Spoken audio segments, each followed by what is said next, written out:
duvar ördük, Hakan ise yenilmezdir. Türkiye'm el eledir, mazisi köklerdedir. Rakibe kolaylıklar bu defa tek efsanedir. Barışın ortaları Kerim'in, kafaları Merih'in, omuzları yoktur ki durduranları. Arda var zehir gibi Hakan'da, mermi gibi Kenan'ım, tek yıldızım maşallah kurşun gibi.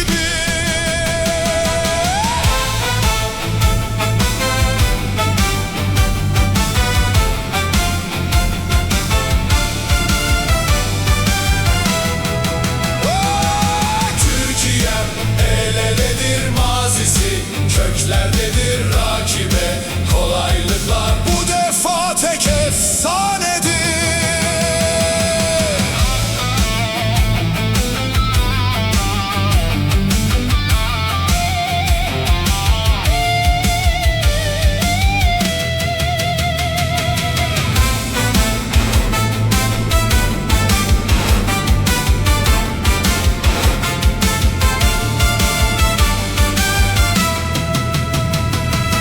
Hakan'la maç kurulur, Arda'mız sürer vurur, rakipler hep durulur, gol sesi buradan duyulur.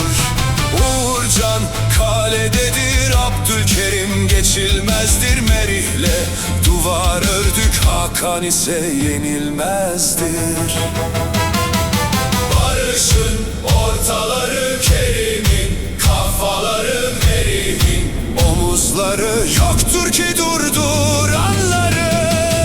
Arda var zehir gibi Hakan'da, mermi gibi Kenan'ım, tek yıldızım maşallah kurşun gibi. Türkiye'm el eledir, mazisi köklerdedir. Rakibe kolaylıklar bu defa tek efsanedir.